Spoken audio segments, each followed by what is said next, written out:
précisément la légitimité ou la légitimation par le sujet de l'attraction sexuelle. Ce qui est souvent très difficile. Il ne faut pas croire qu'on recueille des témoignages libertins, francs et libres. La plupart du temps, la question, au nombre des questions que pose l'état amoureux, c'est la légitimité aux yeux du sujet d'une attraction sexuelle irrémédiable, irrémédiable, au sens où il ne peut pas lutter contre. Mais il ne sait pas ce que ça veut dire, il ne comprend pas. Et peut-être y a-t-il des raisons, effectivement, biologiques. Donc, donne-moi ton corps, c'est-à-dire que voilà, cette question de l'offre, évidemment, du corps, est une question, à mon avis, constitutive de l'état amoureux. Autre question que je trouve extrêmement juste et simple dans cette chanson, c'est effectivement qui est cette femme auprès de moi? Quand tu me dis je t'aime, est-ce bien moi que tu aimes? Bon. Je vais faire exprès, je fais exprès de partir de l'idée, mais je vais vous citer deux, trois phrases de Marguerite Duras pour faire un peu plus intellectuel parisien. Mais c'est vraiment les mêmes questions. C'est les mêmes questions. Et on peut distribuer le texte de Descartes, c'est les mêmes questions. C'est-à-dire qu'il n'y a pas d'état amoureux qui ne confronte au caractère inexplicable pour le sujet lui-même de la passion et qui ne pose la question de l'identité de celui ou de celle dont on peut consciemment se dire qu'on est amoureux et à qui consciemment on adresse ses lettres d'amour, ses demandes d'amour, etc. On pourrait dire des choses comme ça. Je me suis essayé à vous proposer une prosopopée de l'aimé. L'aimé, c'est-à-dire celui qui ne se pose pas la question de savoir qui est celle ou celui qu'il aime, mais qui il est, lui, pour celui ou celle qui prétend l'aimer. Cette prosopopée pourrait être la suivante. Mais qui aimes-tu en moi? Qui aimes-tu par moi? À travers moi? Ne suis-je donc, ou ne serais-je donc que le médiateur ou la médiation d'un chemin de ton désir qui te porte au-delà de moi vers quelque chose que moi-même j'ignore? Ne suis-je que le vecteur, plus ou moins résistant, d'un trajet de désir dont la cause excède et t'excède et te précède, comme une sorte de vitre de lumière qui ne réfléchirait pas le visage de l'aimant, tel un narcisse effleuré, mais qui, translucide, laisserait se déployer vers un ailleurs que j'ignore la flèche de ton désir. Qui vise ainsi Eros ou Cupidon par toi, mais toujours au-delà de moi. On a un petit peu parlé de cette structure ce matin avec Claude. Évidemment, dans la perspective psychanalytique, ce vecteur que je suis vers un au-delà de moi ne prétend pas atteindre une cible transcendante, mais une cible antérieure, au passé du sujet. Alors, je vais vous faire écouter, donc, pour faire plus l'intellectuel parisien, deux remarques de Marguerite Duras dans un texte absolument sublime qui s'appelle Agatha, page 20 de mon édition. Bon, je vous raconte l'histoire, il s'agit de deux frères qui ont une relation de deux frères. Ça commence bien le lapsus. D'une sœur et d'un frère qui ont une relation incestueuse et qui vont se quitter à la faveur de l'initiative d'Agatha. Bon. Et lui et elle, les deux personnages, lui s'adresse à elle, sa sœur, et lui dit « Vous lui dites de la même façon. » Alors, de la même façon, c'est-à-dire, en gros, tu lui dis à lui aussi, comme tu me l'as dit à moi, je t'aime. Elle répond oui. Lui, dites-le moi comme à lui. Elle, je t'aime. Encore, je vous aime comme j'ignorais pouvoir.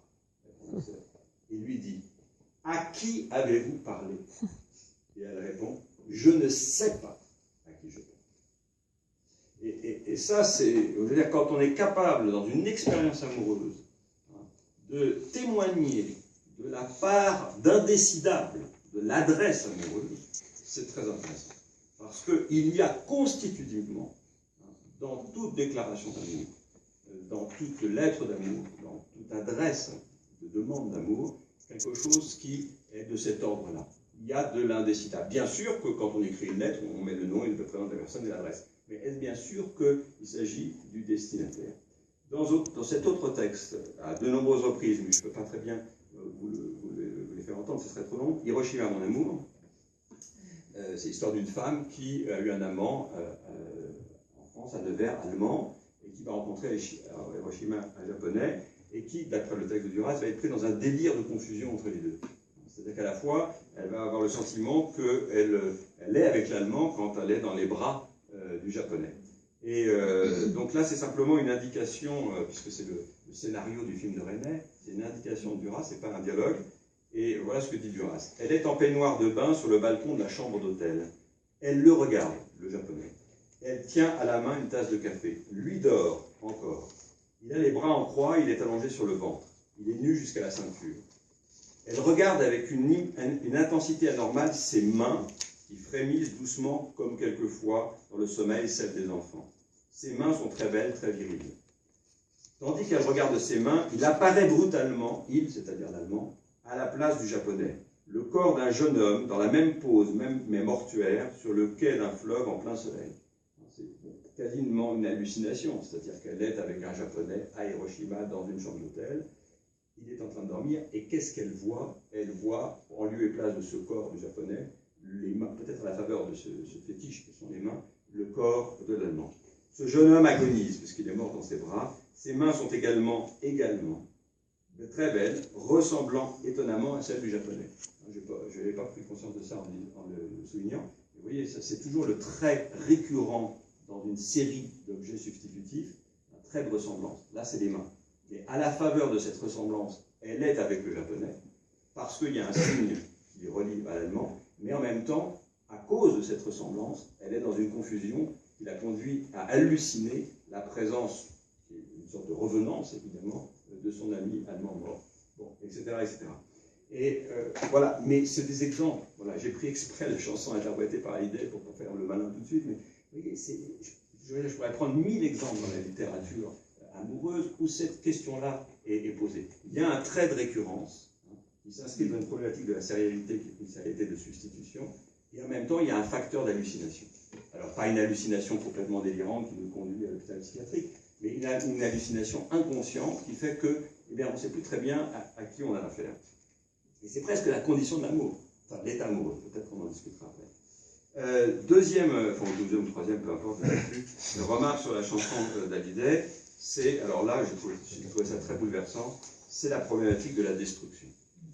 Je pense que, je ne sais pas qui est ce Salvatore Cutugno et Vito Pallavicini, mais je trouve qu'ils ont parfaitement compris qu'un des enjeux gigantomatistes, c'est-à-dire la lutte des géants de l'expérience amoureuse, c'est la lutte de la mort et de la vie. C'est vraiment une lutte à mort de la vie contre la mort. C'est ça qui est en jeu de manière, et là je serais d'accord, hein, je ne sais pas si c'est Arnaud pensait à ça, c'est ça qui excède la problématique du sujet, de l'objet, la représentation, etc.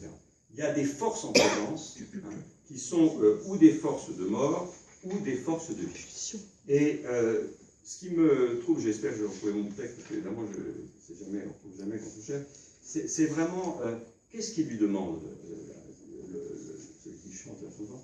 Il lui dit, empêche-moi de me détruire.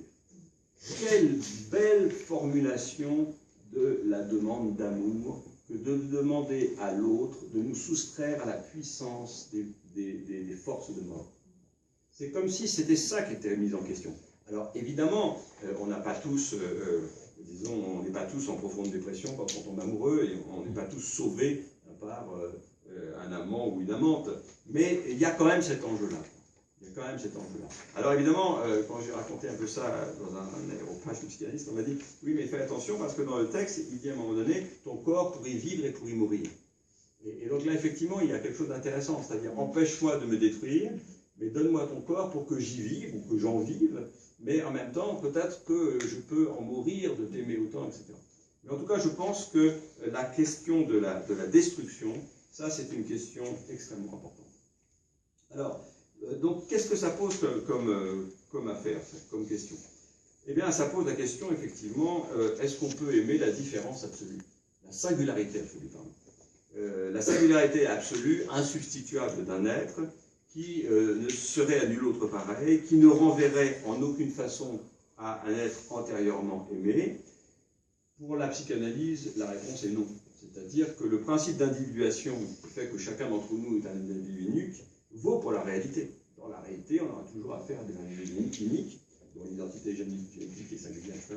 Mais dans la vie psychique, dans la vie inconsciente psychique, on est toujours animé par ce que j'appelle moi une logique de la revenance, c'est-à-dire à la fois de la répétition et du retour fantomatique d'un être poursuivi, autrefois aimé.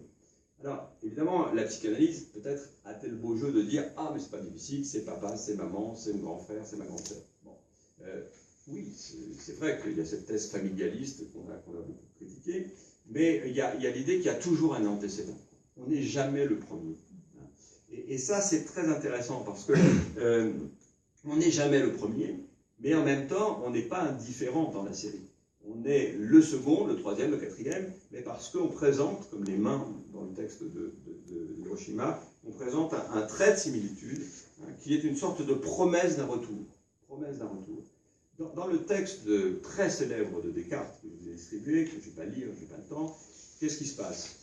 Descartes, en bon rationaliste du XVIIe siècle, s'interroge sur cette passion qu'est l'amour, et se dit, mais bon, je ne comprends pas ce qui m'arrive, à chaque fois que je tombe amoureux, la jeune fille dont je tombe amoureux présente un trait de similitude qui est quelle louche. Et il dit, enfin il ne le dit pas comme ça, mais il dit il suffit qu'elle louche pour que ça déclenche en moi le sentiment amoureux. Alors, évidemment, pour un cartésien, c'est un gros problème parce que ça veut dire qu'il y a une sorte de mécanique de la passion et que la volonté libre, infinie, n'a pas son mot à dire. Et puis, à un moment donné, dans le texte, vous le direz, il dit « Mais depuis que j'y ai réfléchi, je n'en ai plus été ému. » Et alors là, on est l'illusion rationaliste qui est de la prise de l'identification de la cause sur la passion. Et la passion serait soustraite, si vous voulez, on serait dépassionné à la faveur de l'identification de la cause. Bon, la fin du texte est merveilleux parce qu'il dit « Oui, mais enfin, il y a quand même un petit problème. Maintenant, je sais pourquoi j'aime les femmes louches. » Enfin, les femmes qui louchent. Non. Là, non, parce que dans le texte, c'est les femmes louches. Bon, alors d'accord, je l'ai dit. Mais le texte dit les femmes louches. Bon, d'accord, merci. Et donc, il dit, parce que la première fois que j'ai été amoureux, autant que je m'en souvienne, cette jeune femme dont j'étais amoureux louchait. Et il dit, c'est associé dans mon cerveau, pas dans mon âme, dans mon cerveau, de telle façon que ça a fait un pli, dit-il, le sentiment de l'amour et les yeux égarés. Bon. Et quand je me retrouve confronté à des yeux égarés, se déplie à nouveau le pli formé autrefois dans le cerveau par l'association entre le sentiment amoureux et les yeux égarés, de telle façon que toute contemplation des yeux égarés provoque chez moi inéluctablement ce que Stendhal appellera une promesse d'amour. C'est-à-dire, voilà, je vais être enfin à nouveau aimé, puisqu'elle présente le signe identificateur de l'amour. Sauf que, dit Descartes, il y a un tout petit problème là-dedans, c'est que finalement, nous on le dirait en tant que moderne, on dirait, mais qui est l'autre? Parce que si l'autre n'est jamais, si vous voulez, une fois encore, que l'écho d'un autre autrefois aimé, bah, finalement on ne poursuit jamais à travers lui que quelqu'un d'autre qu'on a déjà rencontré et qu'on a perdu.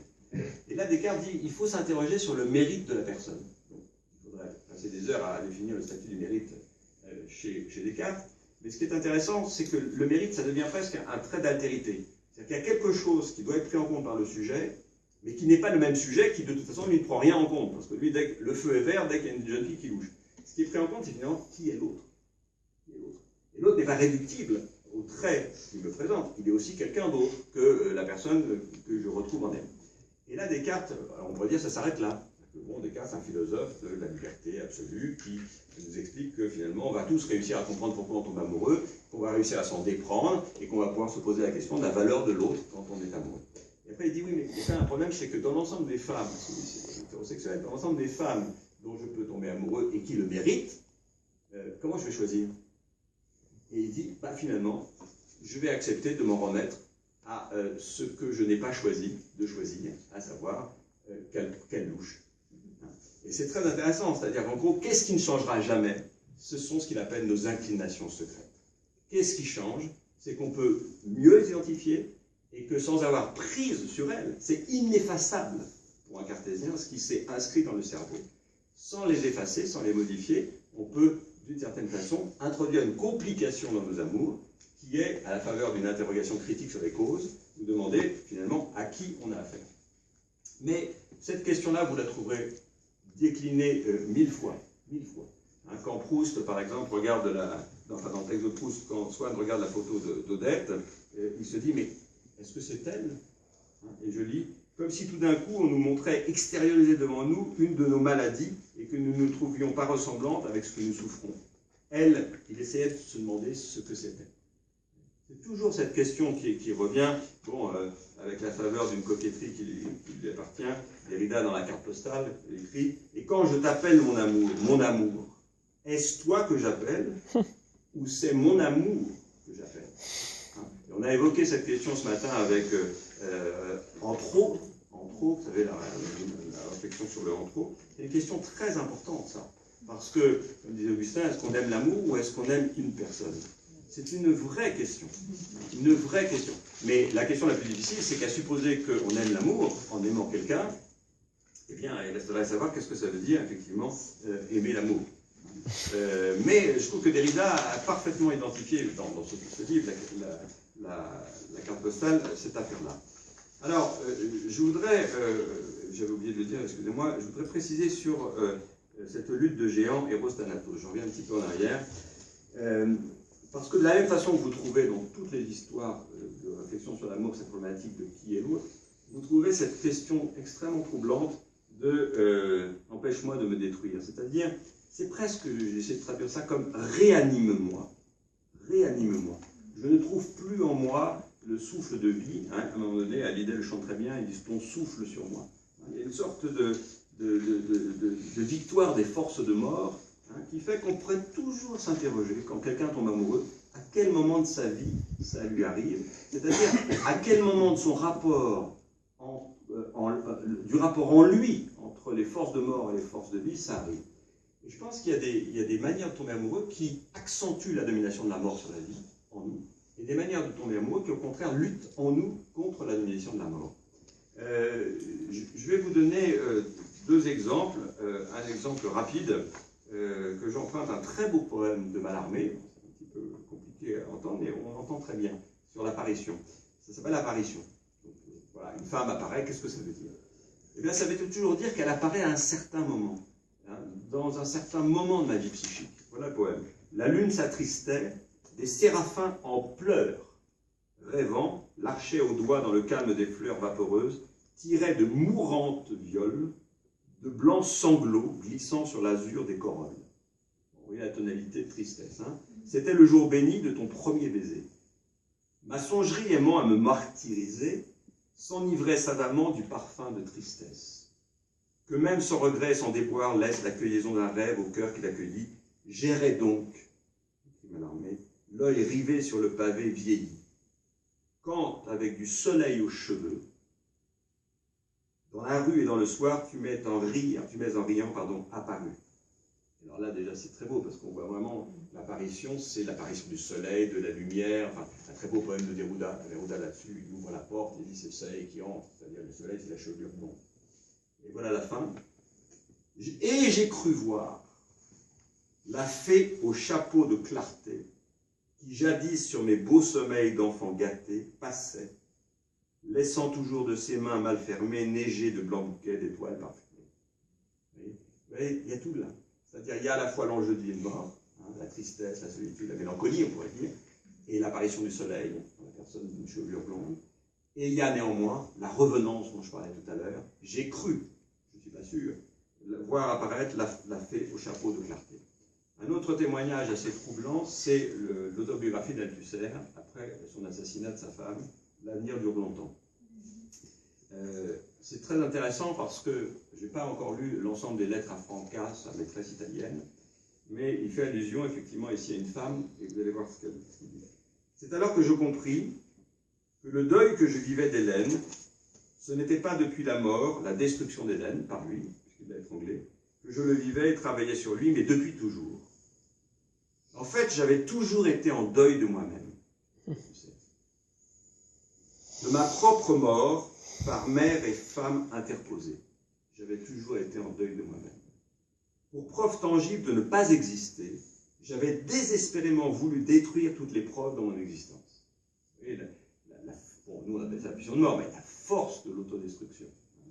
Non seulement Hélène, la plus haute preuve de la destruction de mes preuves d'existence, c'était à la fois et ma vie avec Hélène et ma destruction d'Hélène, mais aussi des preuves secondaires, mon œuvre, mon analyste et enfin moi-même. Je n'avais pourtant pas remarqué que je faisais dans ce massacre général une exception. 2 points. celle de mon ami qui devait m'ouvrir les yeux. Mon ami IE. Je pense que c'est Franca. En me disant tout récemment que ce qu'elle n'aimait pas en moi, c'était ma volonté de me détruire. C'est-à-dire, il y a une femme dans sa vie qui ne se rendait pas complice de son autodestruction, alors qu'il réussissait avec beaucoup d'autres phénomènes de sa vie, dont son œuvre, dont sa femme, etc., à réussir cette volonté de destruction. Ce n'est sans doute pas un hasard, tant j'avais tenté de l'aimer tout autrement que les femmes dans mon passé, elle de ma vie, la seule exception.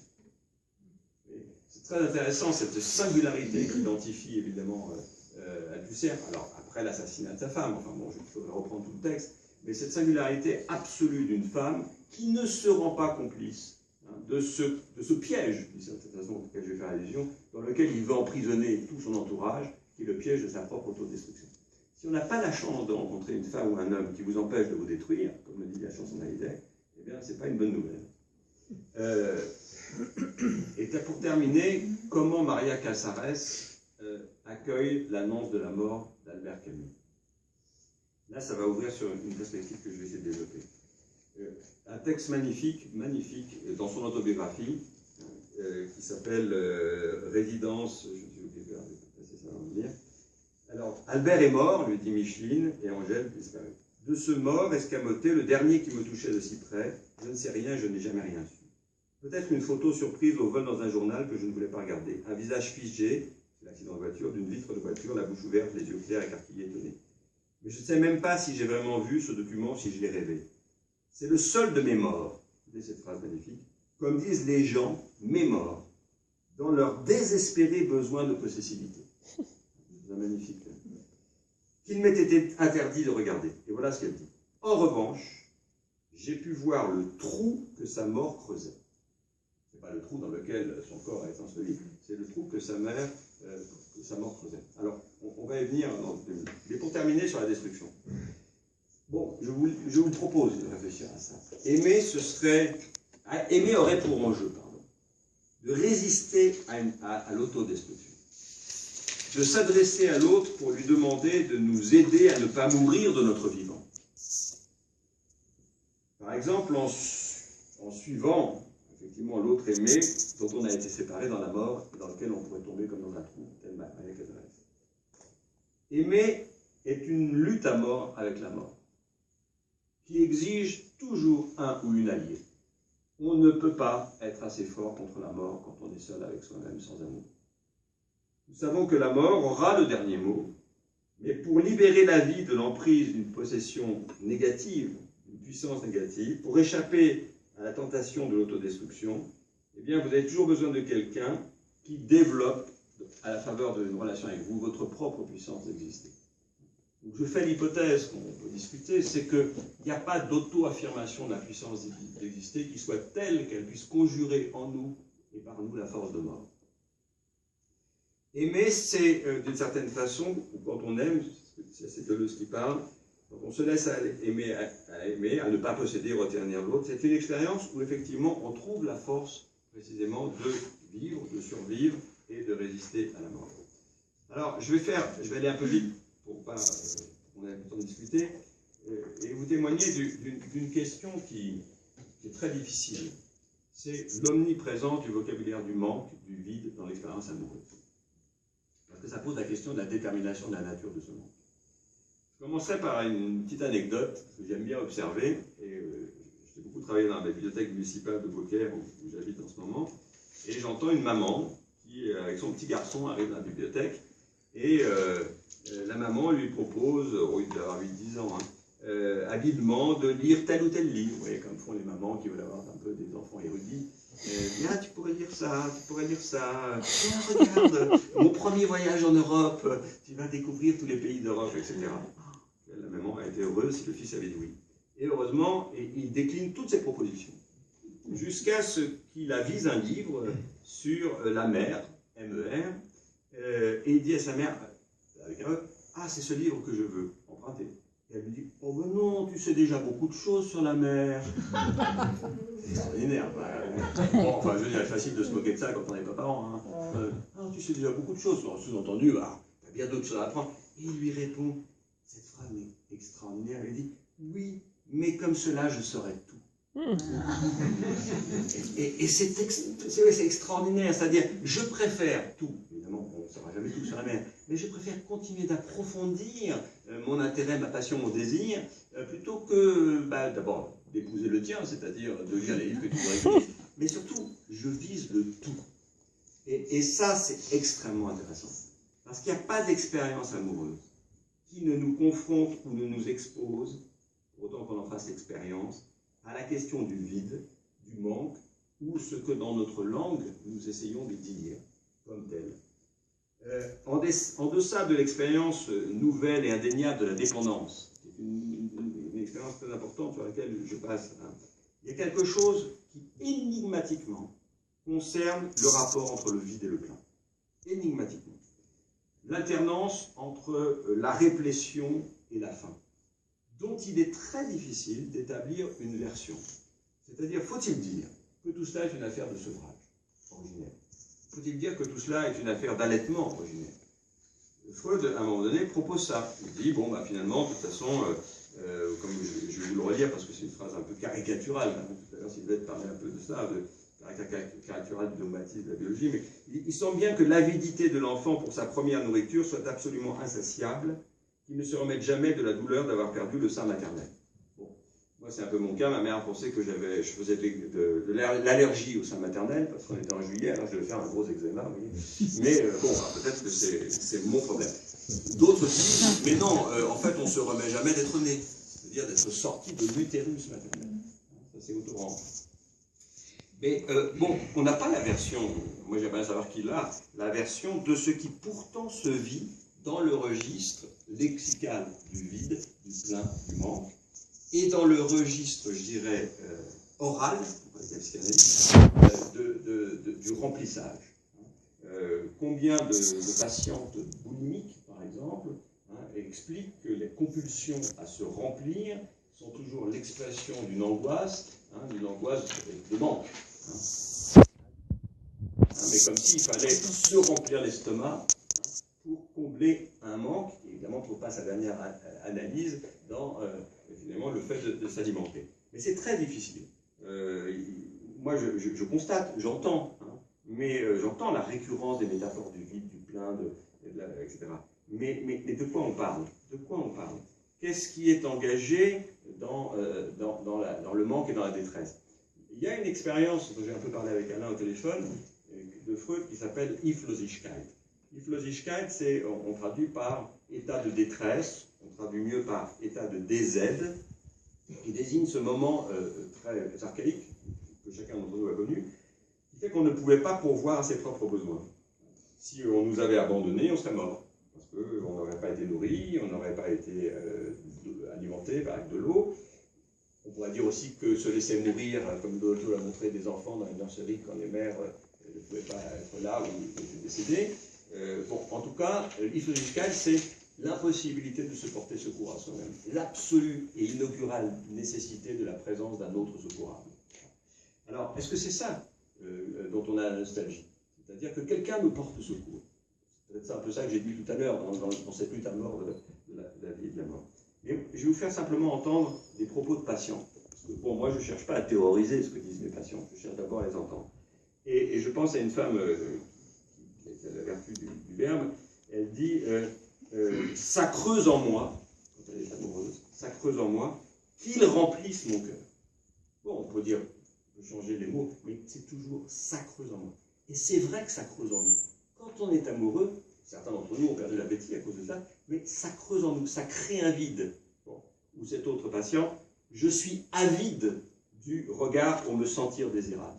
Vous voyez, c'est pas j'ai envie qu'on me regarde, il y a tout de suite quelque chose qui est identifié. Mais en même temps, avec beaucoup de subtilité, mais si on me donne trop, on m'étouffe. Si on me donne trop, on m'étouffe.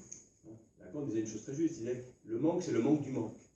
Si vous donnez le sein à un enfant qui ne le demande pas, ou si vous le donnez avant même qu'il le désirait, c'est une catastrophe. Donc ça aussi, c'est un rythme compliqué de la vie amoureuse. On veut, mais pas trop, et pas toujours. Et en même temps, on manque. Vous voyez, on pourrait faire une phénoménologie du rythme incertain et de la vie amoureuse. Mais vous avez toujours cette question de la satiété, dont il est très difficile de de déterminer les modalités. Donc, qu'est-ce qui manque? Qu'est-ce qui nous fait défaut?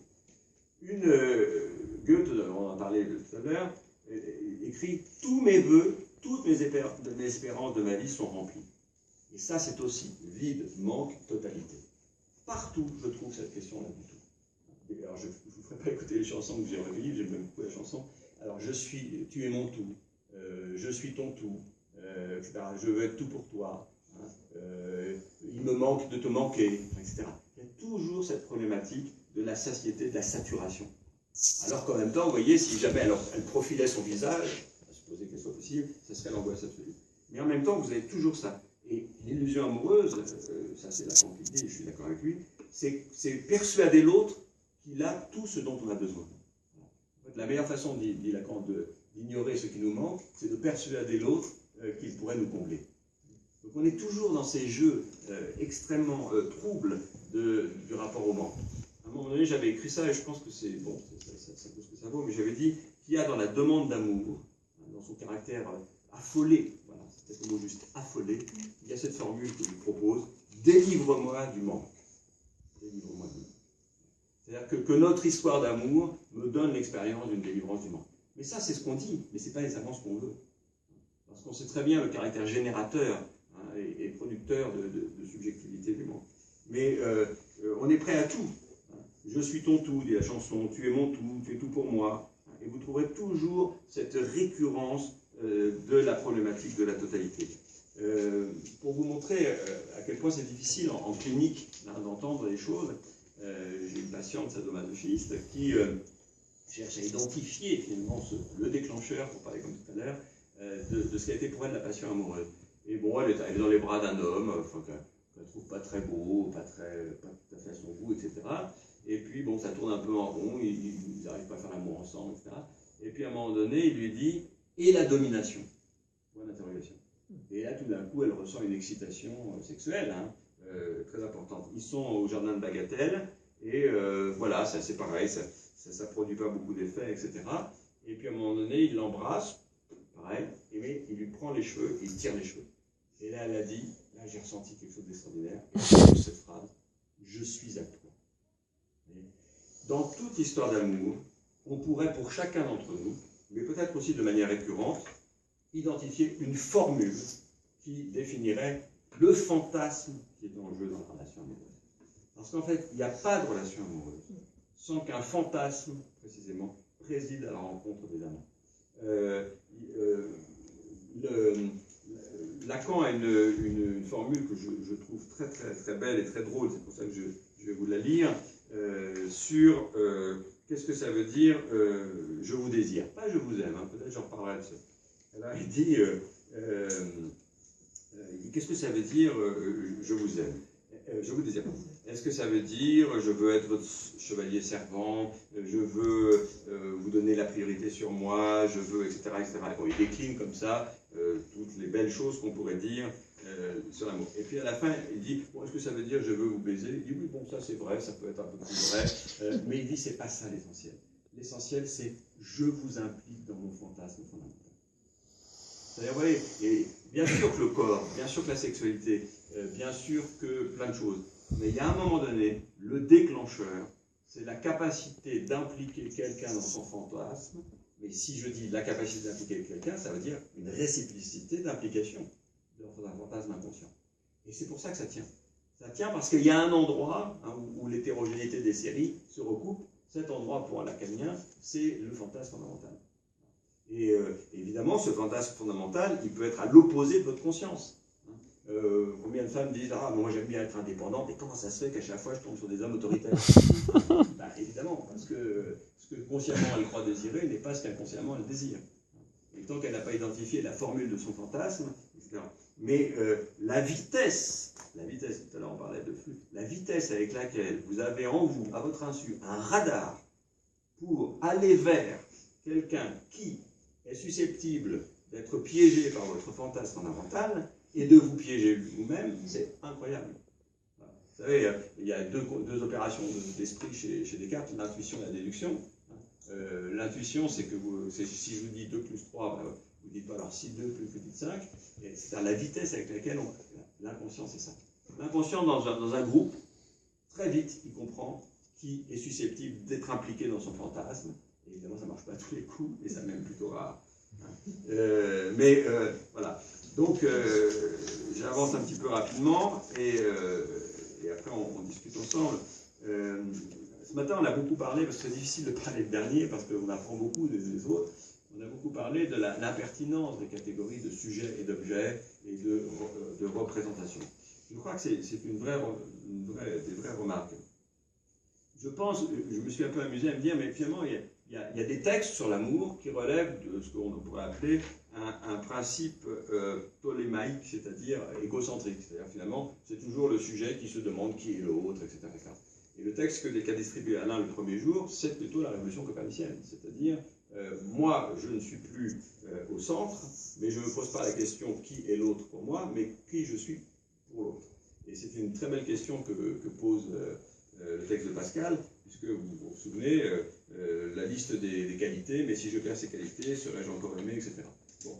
Donc ça, c'est aussi des repères de pensée, puisqu'on a dit penser l'amour, des repères de pensée. Quand quelqu'un parle de l'amour, se place-t-il en position de sujet amoureux ou, entre guillemets, d'objet aimé?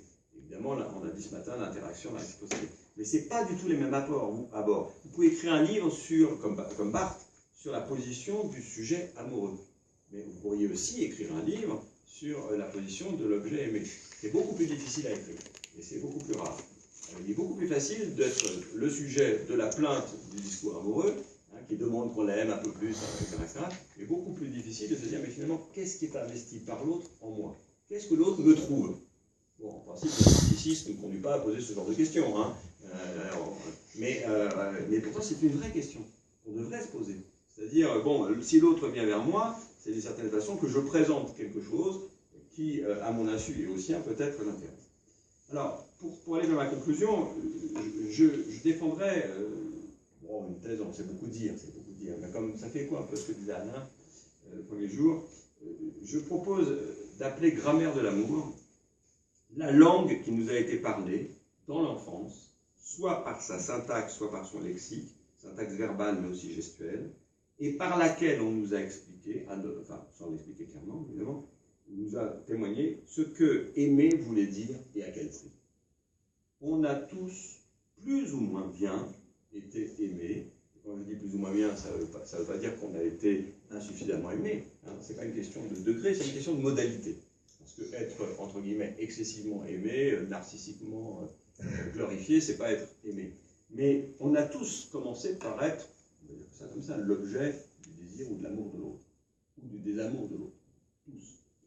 Le problème, si j'ose dire, c'est que ça définit pour nous, en tout cas c'est ce qu'on a étudié en psychanalyse, une grammaire.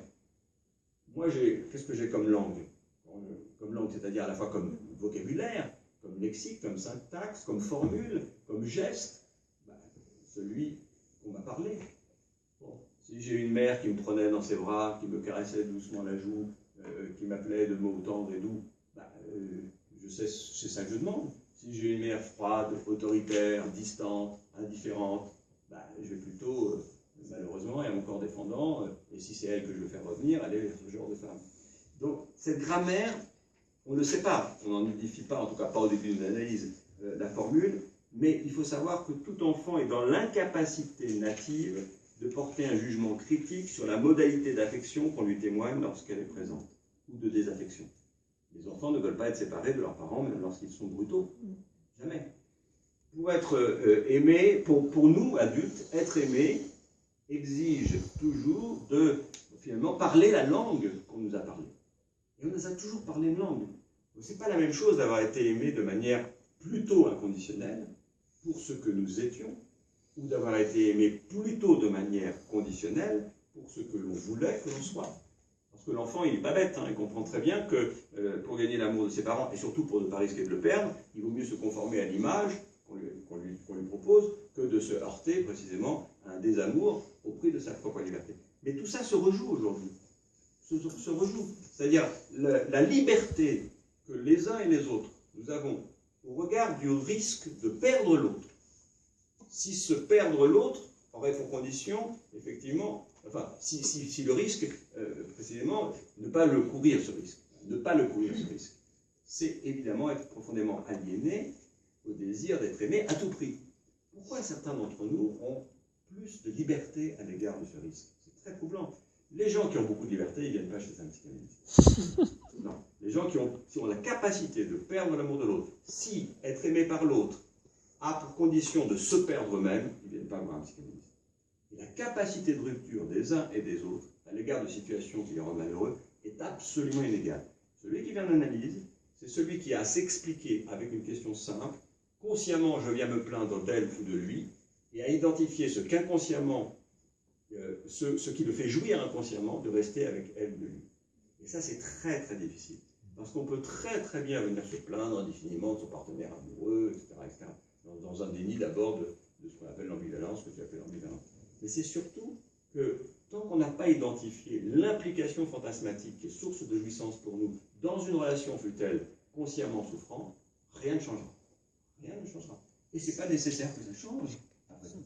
Hein, comme je le citais au déjeuner tout à l'heure, un homme qui dit il n'y a pas un jour où je me dispute avec ma femme, mais je ne voudrais pas me disputer avec une autre.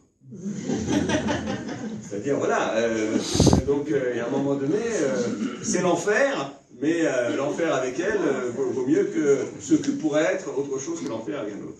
Alors, pour terminer, peut-être deux choses. D'abord, quelque chose qui m'intéresse beaucoup, enfin qui m'a intéressé dans l'exposé de Claude, c'est-à-dire un des enjeux, je ne sais pas comment le caractériser, de l'expérience amoureuse, c'est l'écart entre l'imaginaire et la réalité. On l'entend un peu dans tout ce que j'ai dit. Finalement, ce qui est très intéressant, vraiment peut-être c'est ça qui m'intéresse en ce moment, c'est quand la célébration de l'amour, qui trouve sa condition dans l'absence et la distance, continue d'exister en dépit de la présence. Vous voyez, l'énigme, c'est pas qu'on aime dans la distance. Ça, c'est très facile d'aimer quelqu'un quand il est loin, absent, etc. Et de croire qu'on aime. Ce qui est plus difficile, c'est que quand l'autre se rapproche, est-ce qu'on va continuer à l'aimer?